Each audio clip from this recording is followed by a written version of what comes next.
Auditeurs de Radio Matania, c'est le moment de la prédication et celle que j'ai le bonheur et la joie d'introduire est une prédication du pasteur Claude Philippe Missindibazi, le pasteur responsable de l'église protestante évangélique Matania, qui a son siège à Corbeil-Essonnes dans la banlieue parisienne, à Paris, en France métropolitaine. Cette prédication a pour texte de référence un texte de l'Ancien Testament, celui de Proverbes chapitre 7, les 5 premiers versets, et pour titre, un titre court, Vie, V-I-S. Vie est une prédication au courant de laquelle le serviteur de Dieu nous donnera l'ordonnance de Dieu concernant la vie véritable, avec un focus sur un mot essentiel, à savoir l'obéissance, les caractéristiques de l'obéissance, les conséquences de l'obéissance. Bref, une prédication que je vous recommande vivement, tout comme je vous invite à avoir recours à sa version écrite disponible sur notre site www.eglisematania.com.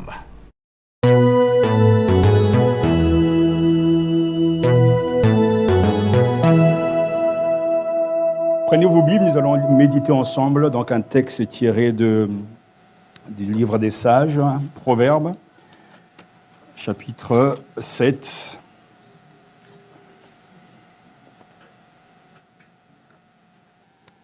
Proverbes chapitre 7, versets 1 à 5.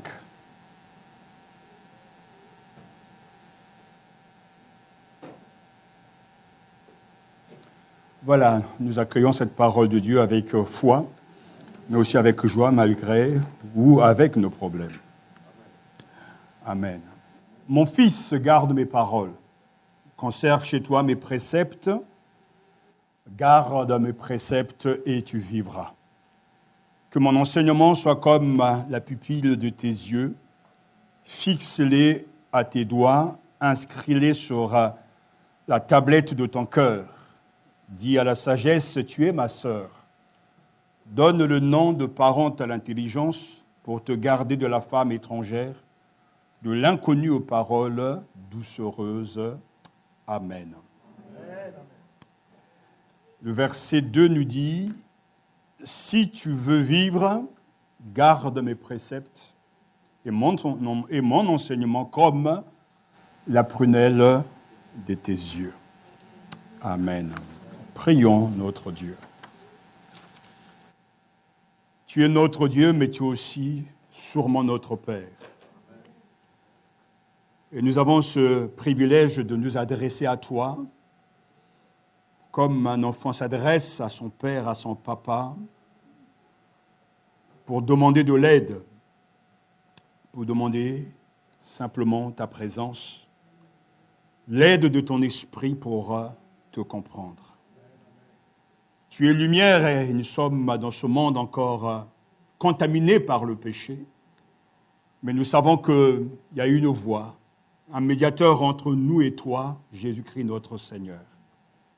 Ainsi, nous pouvons pénétrer dans ta présence grâce via Jésus-Christ, qui est notre médiateur parfait et qui se tient auprès de toi. Pour cela, Père, nous te prions, au nom de ton Fils Jésus-Christ, à qui tu n'as jamais rien refusé, de nous accorder l'aide de l'Esprit Saint pour parler de toi, mais pour accepter tout ce qui te concerne. Donne-nous un cœur ouvert. Donne-nous une intelligence renouvelée pour saisir et comprendre les voies de Dieu et te comprendre toi, pour mieux t'adorer, mieux te servir et pour glorifier ton saint nom.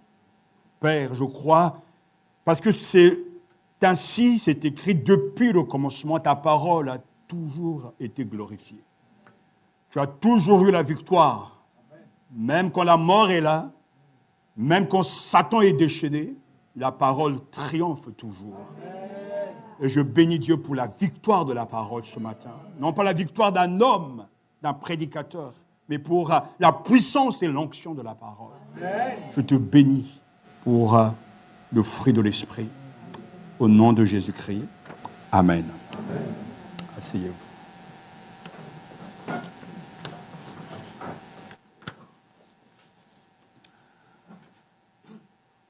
La sagesse est nécessaire pour tous et pour toutes. Pour bien gérer les soucis et les tâches de la vie quotidienne, aussi bien que pour affronter les situations les plus critiques, nous avons besoin de demander à Dieu chaque jour de nous accorder sa sagesse. Si tu veux vivre, dit le sage, alors garde mes préceptes comme la prunelle de tes yeux. Dès le début, c'est très clair. Verset 2, garde mes préceptes et tu vivras. Le mot vie est très présent dans le livre des Proverbes, toujours en lien avec la sagesse.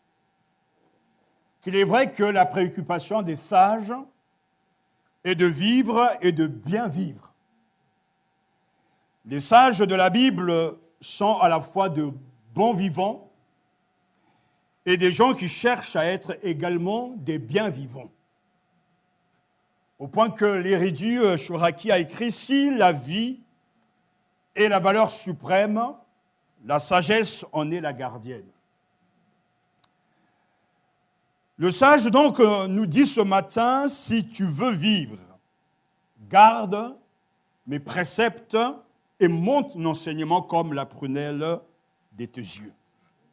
On parle ici non pas d'une vie matérielle, garnie, fournie, remplie. C'est une forme de vie. Mais le sage nous parle de la vraie vie. La vie avec Dieu, des richesses de Dieu, la vie qui a pour fondement la crainte et le respect de Dieu. Car le sage, il est clair et précis, la crainte du Seigneur est le principe du savoir. Sagesse et éducation, seul le fou s'en moque.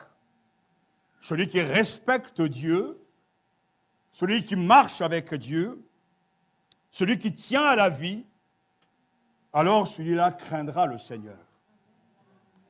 Le sage donc nous dit, si tu veux vivre la vraie vie, garde mes ordres et vis. Dans le livre des Proverbes, c'est un livre non pas pour nous écraser de principes, de proverbes, mais c'est un livre pour nous appeler à entrer dans la vraie vie. Au point que plusieurs textes nous sont donnés pour affirmer cette vérité, comme au chapitre 2, versets 10 à 11, « Quand la sagesse viendra dans ton cœur, lorsque la connaissance fera les délices de ton âme, la réflexion te gardera, l'entendement te préservera. » Chapitre 3, versets 17 et 18. « Ses voies sont belles et tous ses sentiers sont paix. Elle est un arbre de vie pour ceux qui la saisissent et ceux qui la tiennent ferme sont déclarés heureux. » Chapitre 8, versets 32 à 35. « Maintenant donc, mes fils, écoutez-moi. Heureux ceux qui gardent mes voies. Écoutez l'instruction et devenez sages. N'en faites pas peu de cas.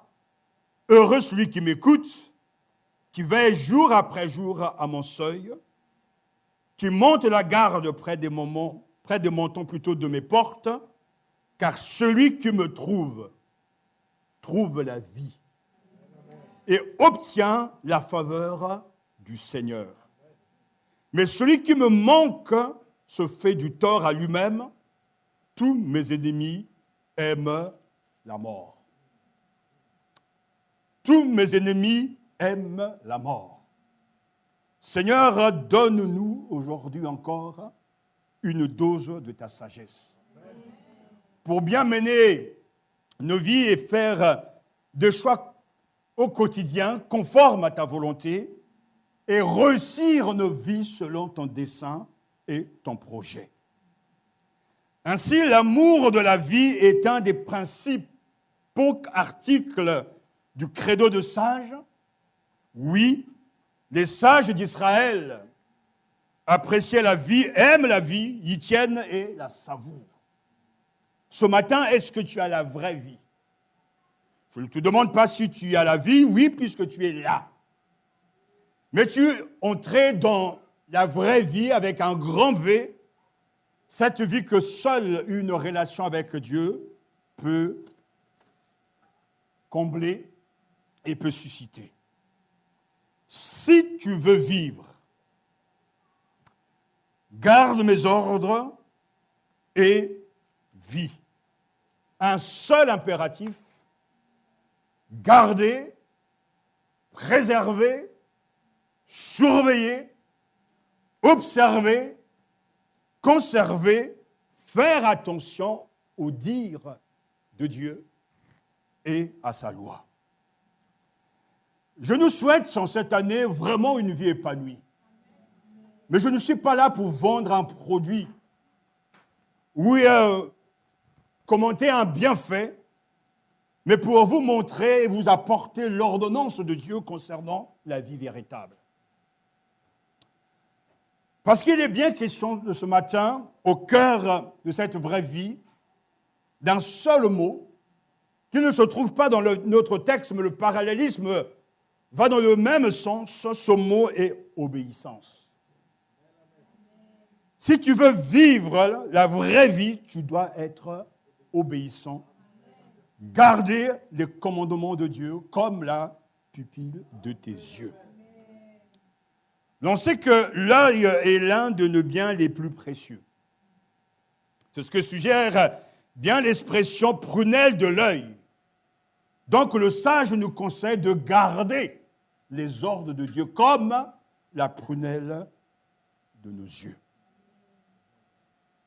Loin d'être une contrainte et une soumission passive, l'obéissance au Seigneur permet à celui qui croit d'entrer dans la vraie vie et dans la joie de Dieu, car Dieu est un Dieu qui donne la joie. Le mot donc obéissance est au cœur de ce texte. Je dirais l'obéissance sinon rien. Il serait triste de persévérer et de continuer de vivre cette vie où nous sommes les victimes écrasées, brisées sous le poids de nos échecs, de nos mauvais choix et de ne jamais trouver le chemin de la victoire. Je refuse cette vie-là. Je veux rentrer dans la vraie vie. Seigneur, mais comment et que dois-je faire? Le sage répond, si tu veux vivre, garde, observe mes commandements, mes ordres, comme la prunelle de tes yeux. L'obéissance, sinon rien. Parce que si nous relisons la parole de Dieu, si nous remontons même tout au commencement, nous savons qu'il y a quelque chose qui ne va pas entre l'homme et Dieu, le drame de la désobéissance. Dès les origines, Adam désobéit à Dieu, entraînant dans sa rébellion, dans sa folie, tous ses descendants. Romains chapitre 5, verset 19, le dit que tous ont péché et sont privés de la gloire de Dieu. La révolte donc d'Adam, par contraste, ce qu'est l'obéissance, ce que Dieu attend d'elle, c'est une soumission, mais une soumission joyeuse et une consécration totale à Dieu et à Dieu seul. On le voit bien que la désobéissance, dès le commencement, a apporté à l'homme, à l'humanité, que tracas, tristesse, brisement, tuerie et solitude, etc., etc. Mais l'obéissance apporte toujours la vie. pour venir casser ce rythme effréné qui conduit l'homme à la mort, Dieu va susciter et va appeler Abraham, qui sera donc le père de la foi. Si Dieu exige notre obéissance, c'est qu'il a un dessein à accomplir. Si Dieu nous demande ce matin de garder ses commandements, c'est parce qu'il veut construire quelque chose en nous et avec nous. Si Dieu ce matin veut notre collaboration et notre adhésion, c'est parce qu'il nous aime et qu'il a un projet de vie pour tout un chacun. La foi n'est pas l'obéissance. Elle en est le secret. L'obéissance est le signe et le fruit de la foi. L'on peut croire en Dieu sans être obéissant. On peut être dans une église sans être obéissant. On peut vivre un miracle, expérimenter la grâce de Dieu, le toucher de Dieu, sans être obéissant. L'obéissance est le signe et le fruit de la foi. Celui qui a la foi sera toujours obéissant. Celui qui croit ne sera pas toujours obéissant. Abraham est donc pour nous une illustration, un exemple, car en tant que père de la foi, Abraham a cru et il a agi. Pour sauver donc l'humanité, Dieu suscite la foi à Abraham. Et pour s'assurer de cette foi, il a fait passer par l'obéissance que dit Dieu à Abraham pour comprendre justement ce que le sage est en train de nous dire. Si tu veux la vie, garde mes ordres, mes commandements, mes préceptes, comme la prunelle de tes yeux. C'est-à-dire, si tu veux la vie, obéis. Abraham, que fait-il? Dieu suscite la foi d'Abraham, il lui parle.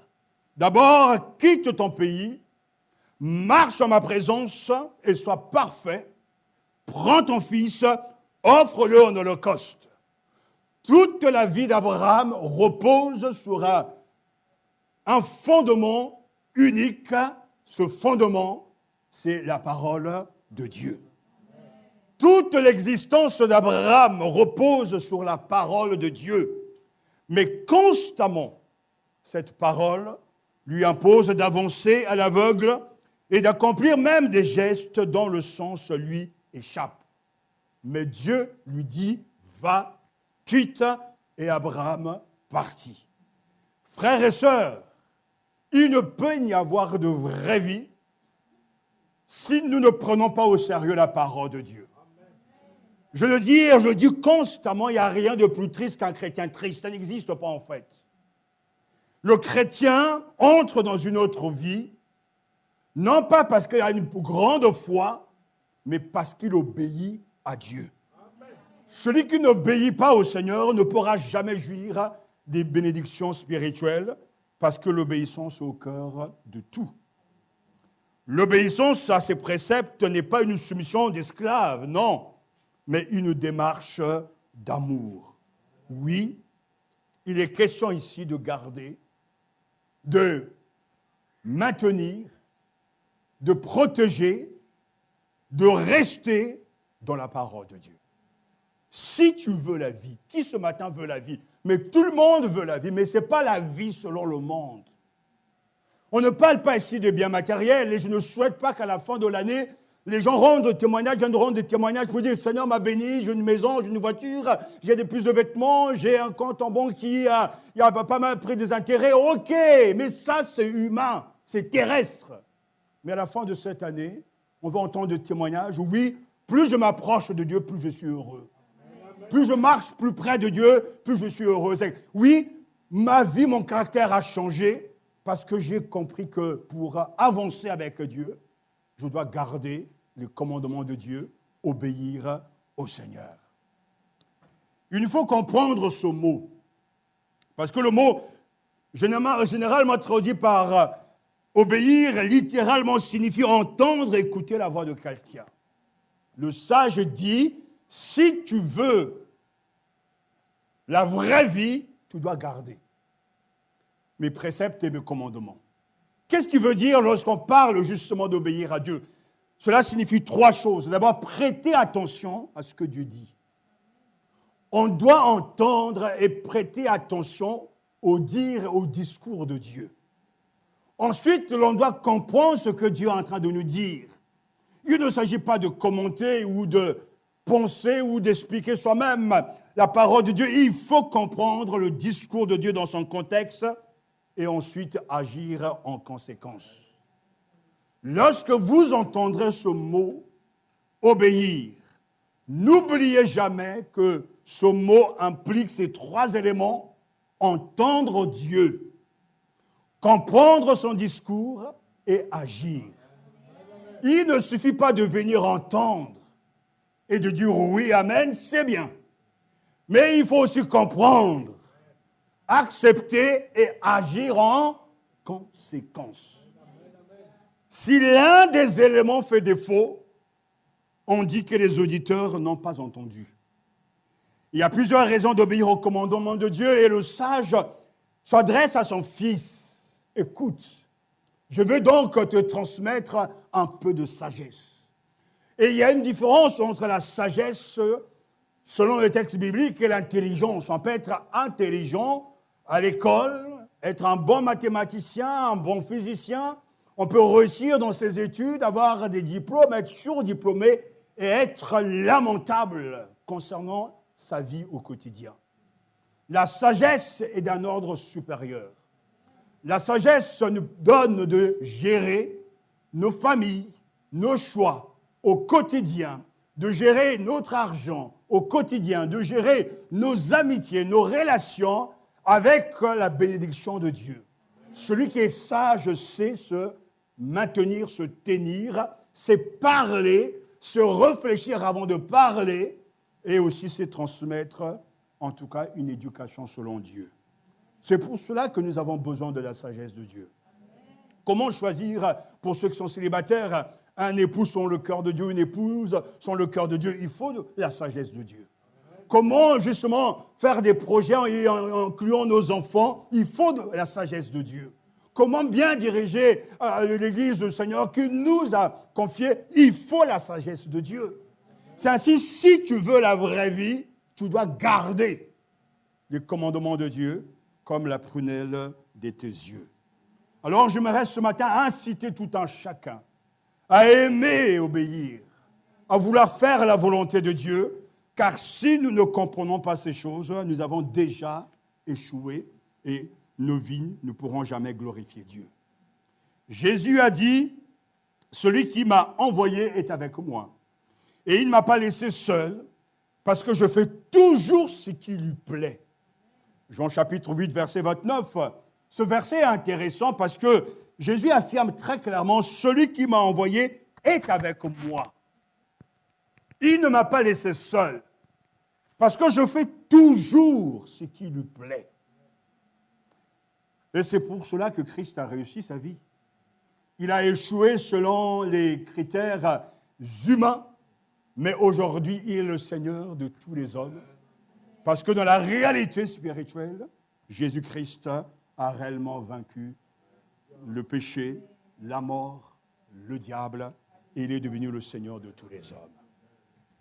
Réjouissons-nous ce matin d'avoir le privilège d'obéir à Dieu. Si tu veux vivre, nous dit donc le sage, garde. Nous avons là, frères et sœurs, les bienfaits de l'obéissance. Et nous savons que pour celui qui obéit à Dieu, l'obéissance est la fondation de la vie. Et oui. C'est Jésus lui-même qui le dit, que nous devons être sérieux avec ses paroles.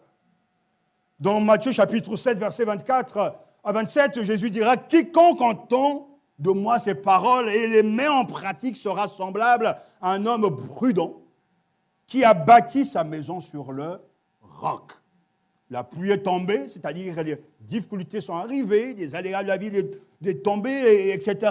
La pluie est tombée, les torrents sont venus, les vents ont soufflé et se sont portés sur cette maison, mais elle n'est pas tombée car elle est fondée sur le roc. Et ce roc, ce n'est pas le Christ, même s'il est le roc, alléluia, la pierre angulaire, mais ce roc, c'est l'écoute et la pratique de la parole de Dieu. Voilà du béton incassable. Il y a donc une puissance dans le fait d'entendre la parole de Dieu et d'obéir. Il y a un roc lorsque l'Église écoute, comprend et entre dans la pratique de cette parole. La pluie est tombée, les torrents sont venus, les vents ont soufflé et se sont portés sur cette maison-là. Mais elle n'est pas tombée, car elle était fondée sur le roc. Mais quiconque entend, alléluia, de moi, ces paroles et ne les met pas en pratique sera semblable à un homme insensé qui a bâti sa maison sur le sable. La pluie est tombée, les torrents sont venus, les vents ont soufflé et se sont abattus sur cette maison. Elle est tombée et sa ruine a été grande. Le sage nous dit, alléluia, si tu veux la vraie vie, garde mes préceptes et mon enseignement comme la prunelle de tes yeux. Nous devons pratiquer et garder la parole de Dieu. Et il est question ici de discipline. Car il faut nous discipliner. La vie va vite, et nous sommes dans un monde, le monde du numérique, où les uns les autres ont démissionné, ont mis de côté leur cerveau pour se connecter à tout et à n'importe quoi. Il faut prendre le temps de lire la parole de Dieu. Il faut prendre le temps d'écouter Dieu. Il faut prêter attention à la voix de Dieu qui ne cesse de nous parler, dire les Écritures, dans les Écritures. D'où justement, pour celui qui veut entrer dans la vraie vie, de reconnaître que la Bible est un livre précieux. C'est le livre le plus précieux pour un chrétien. Vous pouvez lire, je ne sais pas, des récits, des narrations, ça et là. Vous pouvez lire des livres sur tout et n'importe quoi, mais rien n'est plus précieux pour le croyant que la Bible. Le psalmiste le dira, et ma langue dira ta justice tous les jours, ta louange. Psaume 35, verset 28. Le psalmiste nous dira, psaume 1, heureux l'homme qui ne marche pas sur le conseil des méchants, qui ne s'arrête pas sur le chemin des pécheurs et qui ne s'assied pas sur les bancs des moqueurs, mais qui trouve son plaisir dans la loi de l'Éternel et qui médite sa loi jour et nuit. Cet homme est comme un arbre planté, près d'un cours d'eau qui donne son fruit en son temps, et dont le feuillage ne se flétrit pas. Tout ce qu'il fait réussit. Pas la réussite matérielle, mais la réussite spirituelle. Il n'en est pas ainsi des méchants, ils sont comme la paille que le vent dissipe. C'est pourquoi le méchant ne résiste pas au jour du jugement, ni les pécheurs dans la communauté du juste, car l'Éternel connaît la voie des justes, et la voie des pécheurs mène à la perdition. Le psalmiste nous dit très clairement, heureux cet homme-là, qui va en boîte de nuit, non. Qui joue au tiercé, non. Qui joue au loto, non. Qui passe son temps au téléphone, non. Mais qui médite la loi de l'Éternel pendant quand jour, comme maintenant, et nuit. Donc sans cesse. Sans cesse, il ne cesse de méditer la parole de Dieu. Il murmure cette parole. Il s'apprenne, il récite, il mémorise, car c'est ça la véritable méditation. Car le sage dit, si tu veux la vraie vie, garde, observe, prête attention. Donc, médite ce texte nuit et jour, c'est ainsi que tu réussiras. Jésus lui-même nous montre que la parole de Dieu est au-dessus de tout. C'est une valeur suprême.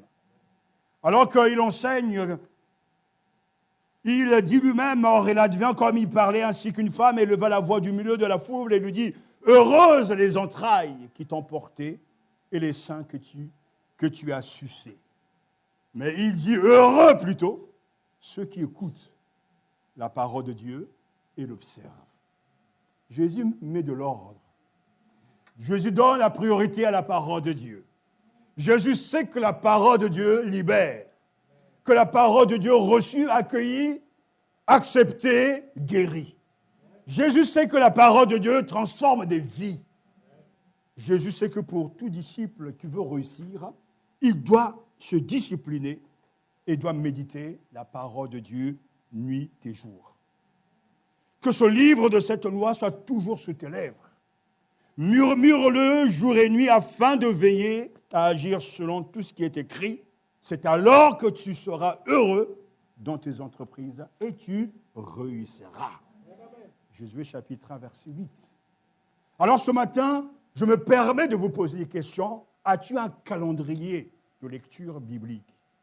As-tu réellement, tous les jours, un moment, un rendez-vous, un face-à-face avec ton Créateur? Si le matin tu te lèves et que tu te précipites à la douche, ensuite tu prends ton petit-déj et que tu cours pour attraper ton bus ou ton train sans avoir pris le temps de t'arrêter devant ton Dieu, tu as déjà gâché ta journée. Tu réussiras peut-être dans ton job, tu seras applaudi par tes employeurs, mais tu as déjà raté ta journée. Tu commences avec ce tête-à-tête avec Dieu. Tu dois, si tu as du mal à te lever tôt le matin, te coucher plus tôt, pour te lever un peu plus tôt, pour prendre au moins, au minimum, une demi-heure avec ton Seigneur, pour prier, lire une portion de sa parole, réfléchir sur cette parole et te dire comment vais-je vivre et pratiquer cette parole aujourd'hui. Et partir avec cette parole en toi. Aujourd'hui, vous avez des privilèges, vous avez des smartphones, vous avez donc des applications pour lire la Bible même dans le train et y revenir pendant des temps de pause pour que la parole reste en toi. Si tu veux vivre, dit le sage, tu dois garder ma parole. Je vais me donner aussi notre conseil. À la fin de chaque mois, prenez 1 heure pour rafraîchir vos mémoires, parcourir, se rappeler tous les messages qui ont été enseignés ici. Et vous dire, est-ce que j'ai pratiqué ces choses? Est-ce que ces messages ont porté du fruit dans ma vie? Et si ce n'est pas le cas, demandez pardon au Seigneur d'avoir négligé sa parole. Ça fait des années que je prêche après chaque message. Après avoir fini, je me mets toujours ici devant Dieu, je me place, Seigneur, je viens d'annoncer ta parole. Je sais que tu as béni ta parole. Si je n'ai pas été à la hauteur, pardonne-moi, mais donne-moi encore la grâce de prêcher ta parole. Parce que cette parole est une parole de vie. Et la parole de Dieu ne nous rate pas. Nous devons être guéris de cette amnésie spirituelle. D'oublier constamment ce qui est important et de courir, de penser à ce qui est dérisoire, secondaire. Si tu veux la vraie vie, garde mes préceptes. Je veux vous dire, on ne peut pas garder la parole de Dieu sans une certaine discipline. Le Saint-Esprit en qui je crois ne vous aidera jamais si vous n'êtes pas discipliné. Si vous n'avez pas un calendrier de lecture, si vous ne prenez pas le temps de mémoriser des versets, vous n'avancerez jamais. Vous pourrez prier tout le temps, Saint-Esprit aide-moi, il ne vous aidera jamais. Mais si vous vous placez avec la volonté d'apprendre et que vous prenez un temps à part en disant à ton épouse, à ton époux, à tes enfants, c'est mon temps avec Dieu, ne me dérange pas, le Saint-Esprit t'aidera. L'on peut avoir un ministère de prédicateur, il faut prendre le temps de méditer la parole de Dieu. Il faut de la discipline. Et ainsi, il y a beaucoup de moyens dans les librairies. Tu peux t'acheter un calendrier, voire même donc, un quotidien pour écouter, rester au contact de la parole de Dieu. C'est ainsi seulement que l'on progresse tranquillement, mais sûrement. Notre vie spirituelle, la vie de notre âme dépend de la vigilance du cœur que nous portons à la parole. Au point même que Ésaïe le dit très clairement, et c'est un texte qui est fort, Ésaïe chapitre 59, verset 21, « Voici mon alliance avec eux, dit le Seigneur, mon esprit qui est sur toi et mes paroles que j'ai mises dans ta bouche ne s'éloigneront pas de ta bouche, ni de la bouche de ta descendance, ni de la bouche de la descendance de ta descendance, dit le Seigneur, dès maintenant et à jamais. » Alléluia. Tous les croyants que j'ai rencontrés dans ma vie, qui vivent une vie de victoire, ont toujours été des chrétiens qui prenaient au sérieux la parole de Dieu. Vous savez pourquoi Satan est fort aujourd'hui, arrive à convaincre et à détourner les gens de la foi? C'est un manque de connaissances bibliques. Satan sait qu'il ne peut pas induire en erreur celui qui sait. Lorsqu'il s'approche de Jésus, Jésus connaît les Écritures. Et Satan connaît aussi les Écritures, mais n'arrive pas à le vaincre. Aujourd'hui, négliger ce livre, c'est négliger notre âme. Seule la parole de Dieu peut nourrir l'âme. Et cette parole qui nous parle de la joie de Dieu, de la force de Dieu, de la paix de Dieu, ne peut nous être communiquée que si nous demeurons dans la parole de Dieu.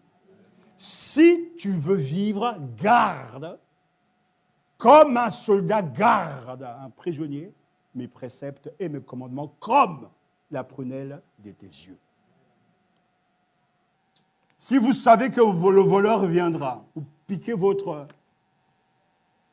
blé, votre argent, votre fric, vos bijoux, vous allez monter la garde.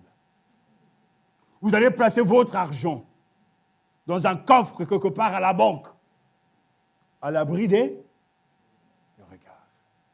Ça, c'est ce que l'homme fait quand il a des biens précieux. Mais est-ce que c'est la même attitude que nous avons avec la parole de Dieu? Je garde ta parole dans mon cœur afin de ne pas pécher contre toi. Seigneur, ta parole, c'est un trésor. Ce sont mes bijoux. C'est ma nourriture, c'est mon lait spirituel. Comment peut-on négliger ce livre et être heureux? C'est impossible. Ma langue, tous les jours, murmure ta justice. Si tu veux entrer dans la vraie vie, tu dois garder le commandement de Dieu. Vous savez, très tôt, j'ai appris que pour retenir quelque chose, il faut d'abord aimer la chose. La mémoire est toujours conditionnée par rapport à l'amour. On n'oublie pas le compte en banque, on n'oublie pas les gens que l'on aime. C'est très facile, il n'a pas besoin de faire beaucoup d'efforts. C'est naturel. Et je prie que le Saint-Esprit vous aide à entrer dans le naturel de Dieu. Que ce ne soit pas de choses forcées. Je ne peux pas vivre sans la parole de Dieu. Je ne peux pas vivre sans rester proche de ce texte, de ce qui est précieux pour mon âme. Parce que l'obéissance nous donne vraiment d'entrer dans le projet de Dieu. Vous savez que Dieu a préparé des œuvres pour tout un chacun. La Bible le dit car nous sommes son ouvrage. Nous avons été créés en Jésus-Christ pour des œuvres bonnes que Dieu a préparées d'avance afin que nous les pratiquions. Éphésiens chapitre 2, verset 10. Mais oui, Dieu a préparé des œuvres pour toi. Mais le secret pour y entrer et les pratiquer, c'est ce que Dieu dira à Josué. Médite ce texte nuit et jour, et alors ainsi tu réussiras. Les enfants vont à l'école et on souhaite pour eux la réussite scolaire. Mais pourtant, nous prions pour que leur âme soit sauvée et qu'ils aiment Dieu. Nous prions qu'il soit délivré du spectacle de ce monde, de ces jeux vidéo, smartphones, de cette vie superficielle, dans un monde superficiel, pour faire des gens superficiels aussi. Ils ne vivent pas, ils vivotent, ils font semblant de vivre. Au point, tous les témoignages que j'entends ça et là des jeunes sont complètement paumés, perdus, avec des pensées sombres, touchant, en ayant goûté à toutes ces choses qu'un chrétien ne doit pas toucher, la drogue, complètement perdu dans une violence effrénée. Seigneur, donne à nos enfants d'être nés de nouveau et d'aimer ta parole. J'ai été jeune, j'ai eu 10 ans, j'ai eu 14 ans, 16 ans, mais très tôt j'ai appris que rien n'est plus puissant que la parole de Dieu. Un jeune homme peut se tenir à l'écart des choses de ce monde, des bandits, de ces jeunes accros à toutes les drogues inimaginables, si la parole de Dieu est dans son cœur. Il ne sera pas là à courir derrière les jeunes filles, à être amoureux tous les matins, à copier les stars et les idoles de ce monde, parce que la parole de Dieu est dans son cœur. Je me souviens quand on m'a nargué à maintes reprises, mes copains me disaient « Regarde, nous on a 3 copines et toi tu es toujours là. » Et on tient des propos, mais j'ai gardé ta parole de mon corps afin de ne pas pécher contre toi. Je me souviens justement de ces jeunes qui copiaient justement Grease. En ce temps, c'était ça qu'avait fait, qui était à la populaire, Travolta avec sa danse, etc. Et les jeunes étaient tous coiffés comme ça, avec portant du cuir. Et ils pensaient qu'ils avaient la vraie vie. Ils disaient, oui, regarde-le, lui, la personne, il est seul. Regarde, samedi, on est en boîte de nuit, on va boire. On va faire des... etc. Et toi, tu te dis, waouh, j'ai perdu la vie, je ne suis pas dans la vraie vie. Je suis démodé déjà. Mais non, c'est toi qui as raison. Il faut avoir cette force de caractère pour dire non. C'est pour ça que le sage nous dit, garde ces choses et écris-les pour ne pas te laisser séduire par la femme. En guillemets, séduisante, cette parole mielleuse. Parce que Satan te propose toujours tout. Suivez les statistiques, c'est incroyable. Les jeunes sont totalement dans une paranoïa incroyable. Ils sont ouverts aux choses occultes, la magie. L'occultisme, j'arrive pas à comprendre et à chaque fois je plaide devant Dieu, Seigneur, mais pourquoi ces jeunes ne viennent pas dans les églises, se donnent au Seigneur? Non, ils s'ouvrent au monde occulte. Les films n'en parlent pas, ça ne parle que de ça, des choses occultes. On n'a plus peur de dire clairement, je suis dans la magie. Que Dieu sauve ces jeunes. Je disais à mon épouse, oui, nous prions pour cette youtubeuse Olympe. Elle n'a que 24 ans, mais elle est habitée par plein de démons. Elle a prévu de se donner la mort dans quelques semaines, parce qu'elle n'arrive pas à avancer, elle n'arrive pas à suivre. Un démon prend la place d'un autre démon, elle est épuisée. Nous plaidons auprès du Seigneur pour que le Seigneur sauve cette âme. Nos jeunes quittent nos maisons, pensent qu'ils sont plus malins que nous, cachent les choses, mais on a été jeunes. On connaît les tactiques des jeunes. Des fois, quand tu as une mauvaise note, tu savais comment faire signer ton carnet à ton père. Quand tu connais ton père, tu sais à quel moment il faut aller. Lorsqu'il est en train de boire sa petite bière, tu arrives, j'ai mon cahier à signer, alors que tu as eu une mauvaise note. Et le papa n'y s'en rend pas compte. Donc, on a été tous jeunes, on connaît les tactiques des jeunes. Ils sont tellement forts aujourd'hui, ils arrivent à même déplacer les écrans, à changer, à se connecter d'une manière incroyable. On est largué. Mais le problème, ils pensent être intelligents. En fait, en réalité, ils sont fous. On dit toujours à nos enfants, soyez toujours vrais, ne dites toujours la vérité. C'est très important. Si tu veux la vraie vie, garde les commandements. Et je conseille aux jeunes aujourd'hui de donner à Jésus la première place. Et je peux aussi vous conseiller, vous n'êtes pas obligé de m'écouter, Ne rentrez pas dans les relations amoureuses. Vous aurez le temps. Allez à l'école, étudiez, ayez des diplômes. Après, tombez amoureux. Vous n'êtes pas obligé de m'écouter. Mais je sais de quoi je parle. Parce que quand on est amoureux, ça ne tourne pas rond là-haut. La nuit, on ne dort pas bien. On n'est pas concentré. Et à la fin, tu pourras dire oui. Mon père avait raison. Vous savez, le temps nous donne toujours raison. Parce que lorsqu'on est jeune, on est un peu stupide, on croit on sait tout, mais en fait, en réalité, on ne sait rien. On ne sait rien. Je veux vous éviter, sans doute, l'une des choses les plus tristes que l'on rencontre dans la vie, c'est le regret. Le regret est quelque chose de terrible. À chaque fois que tu es là, tu dis, si j'avais su. Mon père me le disait tout le temps. Ma maman n'arrêtait pas de crier sur moi et je la détestais. Tu ne veux pas mon bonheur. Et puis c'est quoi cette culture africaine? On doit faire ça, on doit faire ça. Non! Ces gens regardent la télévision, à chaque fois, même il y a des jeunes qui répondent à leurs parents. Mais laisse-moi tranquille, claque la porte. Ou à toi? Comme cette maman dit, voilà, je vais prendre mon pagne, on va voir.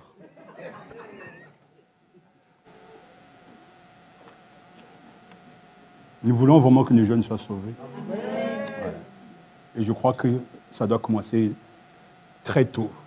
Nous bénissons Dieu pour l'école du dimanche, pour les responsables. Mais il faut que nos jeunes soient convertis. Et vous aurez le temps de gérer le reste. Ouais.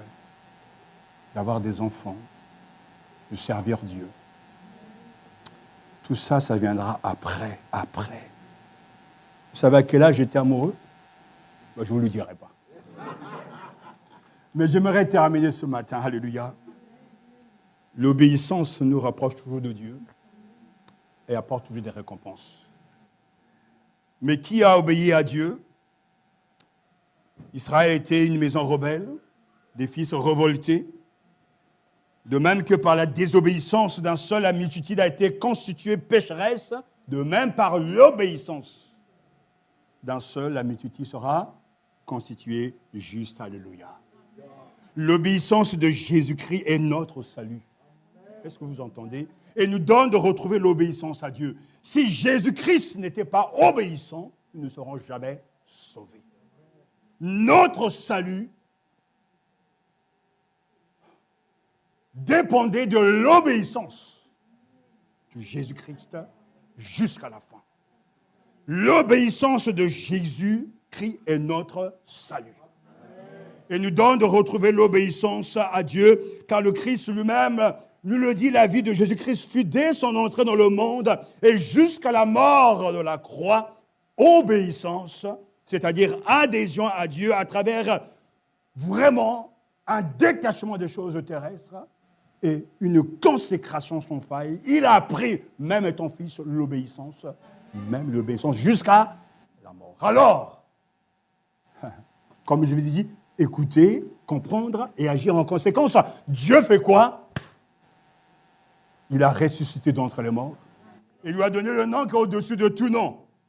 Lui qui était venu pour faire la volonté de son Père, son pain au quotidien, pour faire non ma volonté, mais la volonté de celui qui m'a envoyé. Christ, à travers ses souffrances, a démontré ce qu'est l'obéissance jusqu'au bout. Alléluia. Et c'est normal aujourd'hui. Devenu par son obéissance le Seigneur, revêtu de tout pouvoir au ciel et sous la terre, Jésus-Christ a droit à l'obéissance de toute créature. Jésus-Christ est l'unique loi du chrétien et celui qui nous enseigne le vrai bonheur. Si tu veux vivre, garde mes lois et mes préceptes comme la prunelle de tes yeux. Jésus-Christ a gardé, a pratiqué et a fait la volonté de son Père jusqu'au bout. Dieu se doit de le bénir. Comme il se doit de nous bénir si nous gardons sa parole jusqu'au bout, il nous ressuscitera pour être ensemble avec lui dans la gloire. Alors ce matin, La Bible te dit, la Bible nous dit, mais celui qui garde sa parole, l'amour de Dieu est vraiment parfait en lui. À ceci, nous reconnaissons que nous sommes en lui. Amen. 1 Jean chapitre 2, verset 5. Frères et sœurs, un seul verset, mais riche. Si tu veux vivre, garde les préceptes et mon enseignement, comme la prunelle de tes yeux.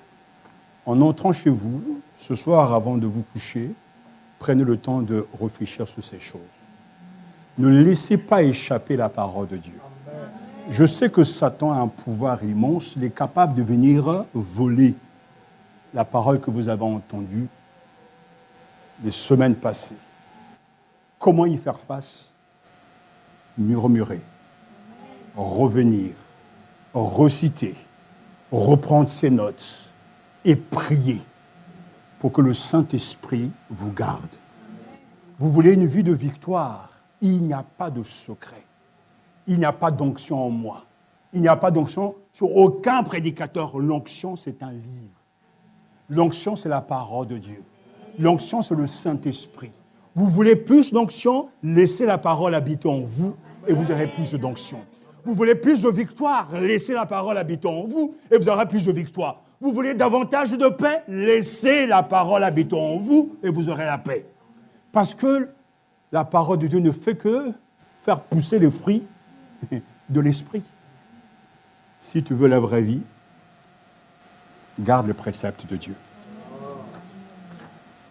Là où nous étions avant, mon épouse avait pratiquement collé sur les murs des versets, des définitions. Je pense que c'est quelque chose de bon. Chez vous, prenez un tableau, collez les versets, et le matin quand vous vous réveillez, vous les avez.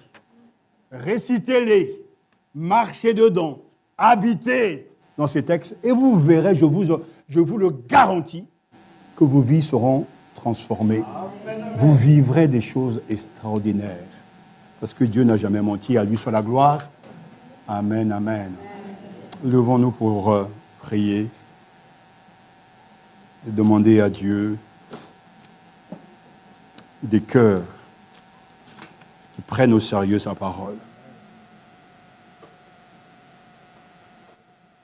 N'oubliez pas, obéir, c'est 3 éléments. Écouter, comprendre, agir en conséquence. Il ne suffit pas simplement d'écouter.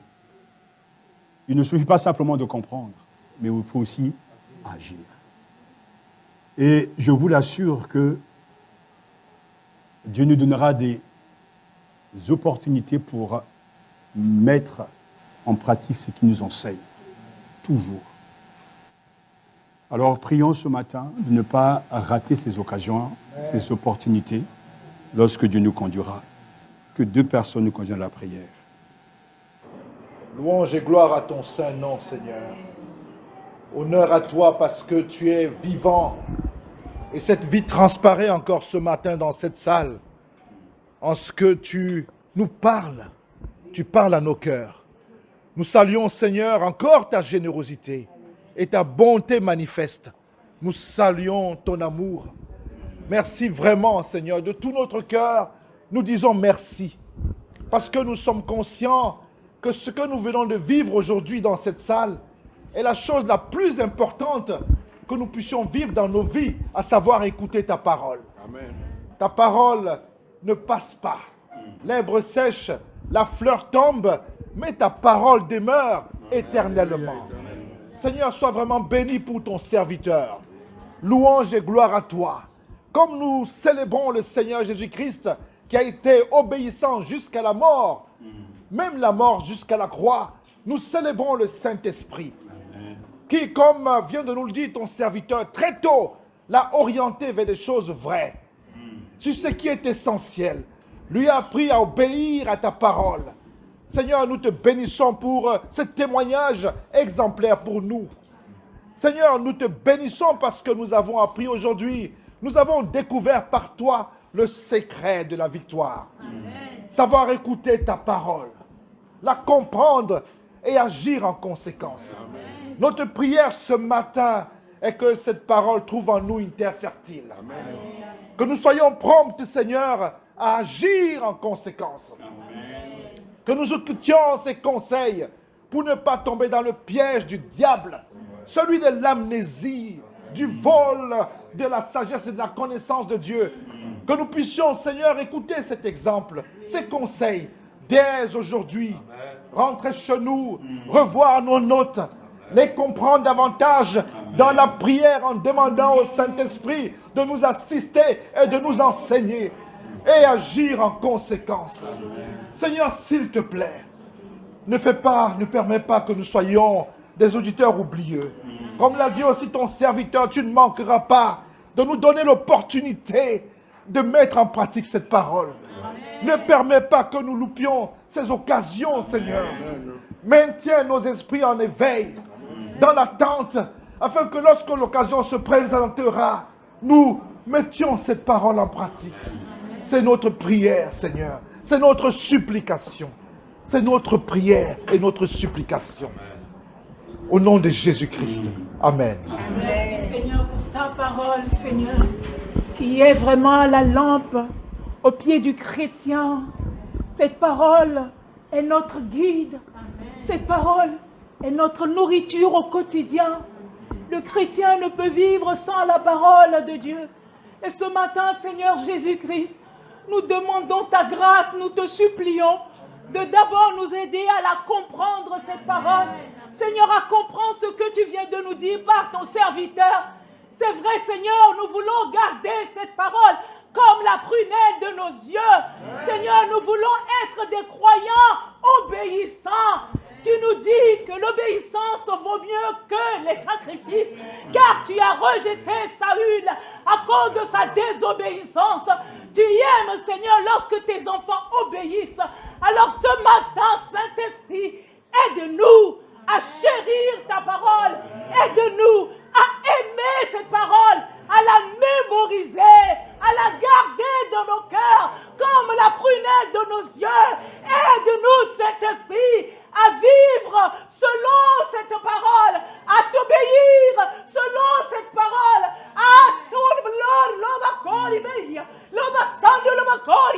Saint-Esprit, ce matin, convainc les cœurs que cette parole soit pour nous un trésor. Oh Seigneur, que nous puissions la conserver comme nous aimons tant conserver notre argent. Oh Seigneur, prendre soin de nos biens, mais que nous puissions aimer, conserver cette parole plus que nos biens, qu'elle soit la priorité de nos vies, que nous puissions être amoureux, amoureuses de cette parole, la mettre en pratique. Oh Seigneur, fais grâce qu'on puisse comprendre cette parole ce matin et vivre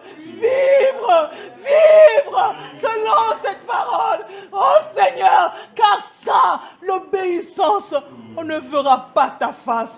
Alors sois béni pour ton serviteur, sois béni pour chaque frère et chaque sœur, que ton Esprit Saint va convaincre.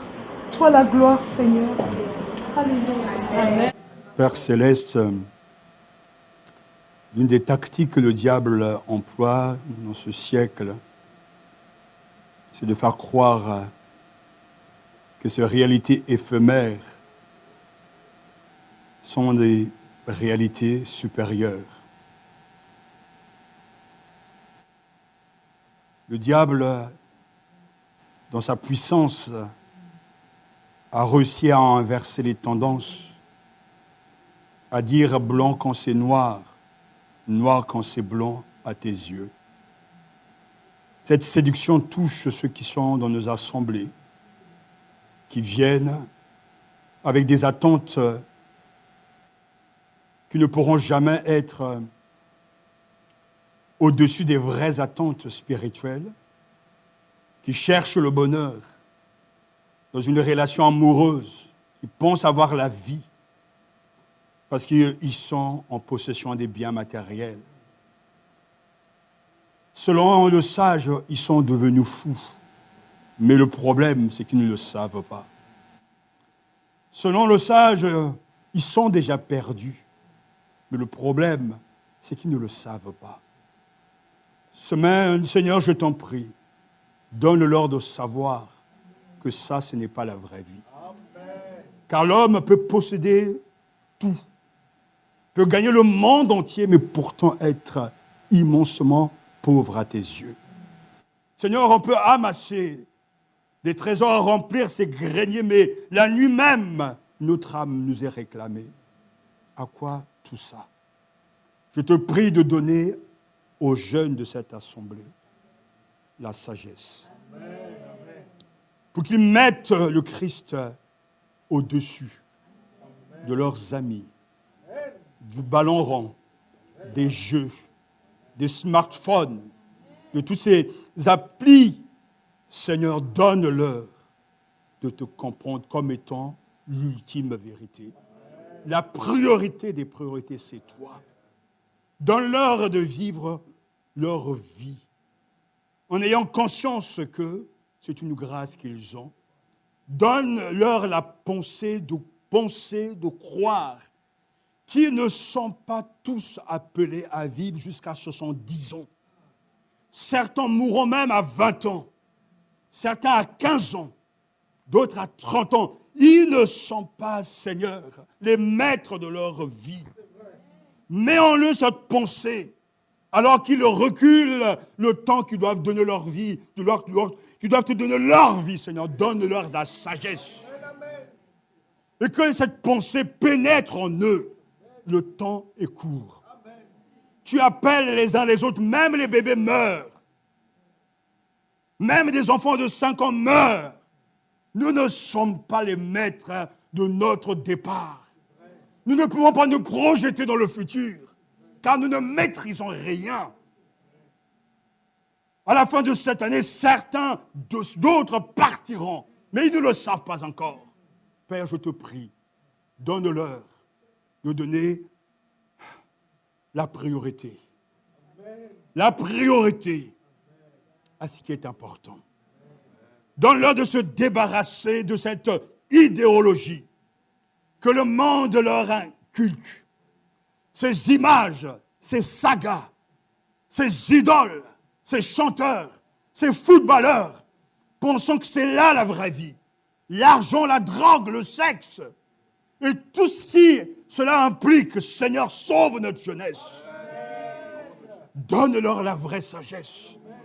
La crainte de Dieu est le commencement de la sagesse. Et quand tu seras le premier, demain ils pourront bâtir des vies réussies, mener des vies réussies, avec une épouse, un époux selon ton cœur, dans une église locale pour te servir, des enfants si tu le désires. Père, bénis nos jeunes, car cette jeunesse en France est en train de souffrir, d'aller vers des choses inhabituelles, une violence inexplicable. Mais pour nous, nous savons que le diable est à l'œuvre. Donne-leur ce matin de ne pas être impactés par toutes ces images. Oh Seigneur, donne-leur de se détacher de ce monde virtuel, spirituel. Alors que dans les maisons, nous sommes couchés pensant que nos enfants dorment, mais ils sont sur leurs petits écrans, en train de voyager dans leurs pensées. Père, sauve-les. Dérange-les par le Saint-Esprit. Rencontre-les. Nous te prions ce matin pour Olympe, cette jeune fille, cette youtubeuse. Seigneur, sauve-la. Saccagée par tant de démons, avec des pensées suicidaires. Oh Père, fais grâce. Qu'elle rencontre, Seigneur, ta puissance, un témoin de Jésus-Christ, un vrai disciple de Jésus-Christ. Tu es un Dieu de compassion. Et de plus en plus, nous sommes conscients que ce monde est devenu de plus en plus malade. Tout est à l'envers. Ceux qui affirment être intelligents sont devenus fous. Regarde cette guerre en Ukraine, ils sont devenus complètement fous. Ils sont là à livrer des armes et encore des armes, en train de sortir de l'argent, sans s'arrêter, dire comment arrêter cette guerre, en s'asseyant autour d'une table. Père, sauve ce dirigeant, sauve ces dirigeants, éclaire-les. Se vantant d'être sages, ils sont devenus fous. Mais tu es là pour arrêter, pour remplacer la folie de l'homme par ta vraie sagesse. Tu es là pour déranger, pour remuer, pour réveiller tous ceux qui sont endormis. Que l'Église retrouve l'esprit de prière, l'intercession avec larmes, les genoux à terre, car l'heure n'est plus, Seigneur, au bavardage, mais l'heure est venue de se mettre à genoux, de pleurer devant toi, car cette nation est perdue. Que l'Esprit souffle en nous, parmi nous et dans nos assemblées. Que l'Esprit souffle dans nos organisations. Que l'Esprit souffle dans nos associations. Qu'un vent, Seigneur, une fraîche onction tombe sur tes serviteurs pour leur donner la force, la puissance de prêcher l'évangile de Jésus-Christ, Jésus-Christ crucifié. Donne-nous d'expliquer les choses du royaume. Simplement. Donne-nous d'être compris par Seigneur, ton peuple. Oui, Jésus-Christ, tu es fort, tu es grand. Et nous avons compris les séductions de Satan, se vantant d'être sage, se vantant dominer ce monde, mais il est ton serviteur. Et que toi, tu es au-dessus, assis sur le trône le plus élevé. Sois béni pour ce matin. Nous savons que nous avons reçu cette ordonnance et nous voulons acheter les médicaments, prendre ces médicaments pour être guéris, pour recevoir la vie. Béni sois-tu pour ta parole et pour la richesse de ta parole, la diversité, que ton nom soit béni. Amen.